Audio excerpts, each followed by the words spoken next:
Hi, this is Paulie Brooklyn Queens coming to you again, the Reverend Paulie Brooklyn Queens, and I'd like to talk to you yet once more about Barack Obama's black liberation theology again. Now this time it is being talked about by, being brought to you by a white fellow. Now this happens to be a Catholic person. And this person happens to be a Father Pfleger, Pfleger with a P, Father Pfleger, and he went up onto the stage. He was brought to you by the Chicago church, and you know, the church that Obama was part of for 20 years, but for some reason he was deaf for all those 20 years.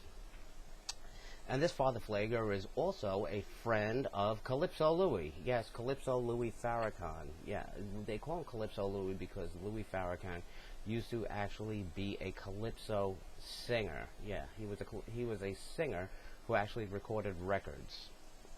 And he came out with a number of songs that really were quite catchy before he discovered his dark side and discovered Black Islam and became the person that he is today.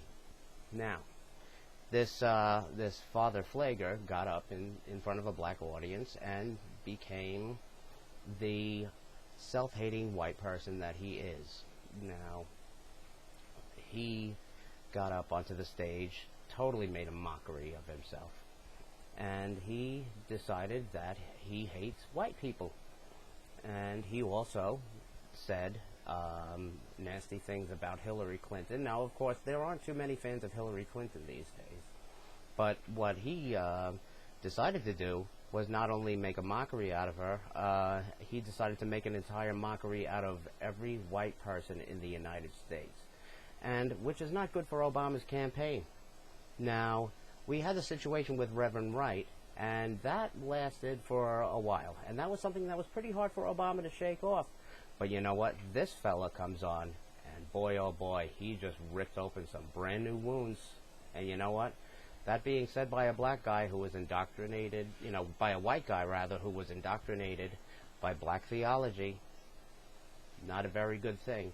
And it just goes to show you that if you take a white guy and you get him involved with this type of theology, you know what? If you can take a white person and turn him into that, it's not a good scene. And you know what? When you go into Manhattan and you see people like that running around, especially during those protests, not a very pretty sight. And that's one thing that you certainly do not want to witness.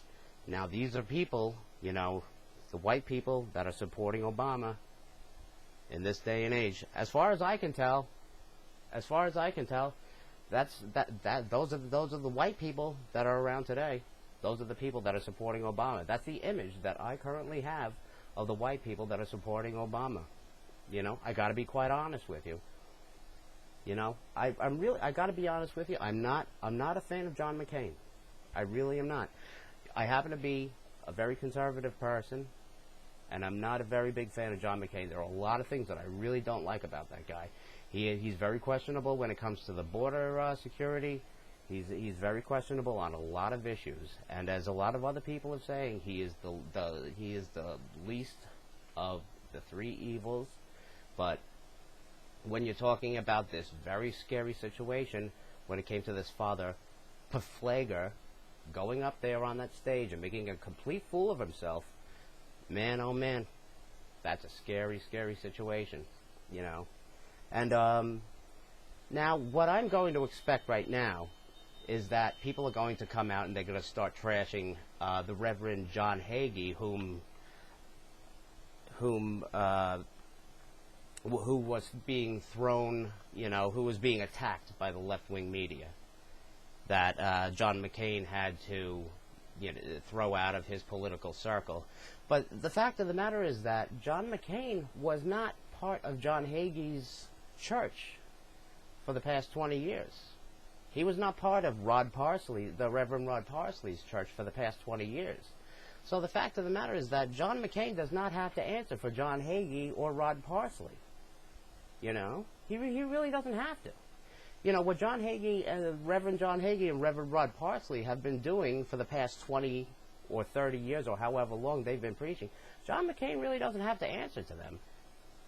You know, he really doesn't have to do that. But the fact of the matter is that what was Obama doing for the past 20 years inside this church?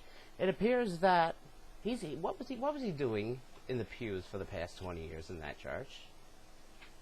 It appears that Reverend Wright wasn't the only person just spouting out all that rhetoric.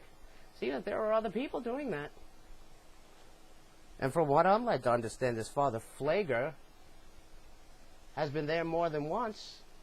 And this is as far as I can tell, this is the first time that he's been recorded and put out on national television.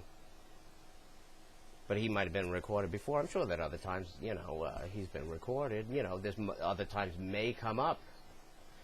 But chances are now the media is gonna try to hide it now. What else are we gonna find out? What else are we gonna find out from this church? What else are we gonna find out? This is the Reverend Paulie Brooklyn, Queens.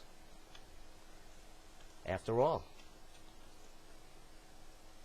if the Reverend Al Sharpton can become a Reverend, why can't I? Saying good night and God bless you. Take care now.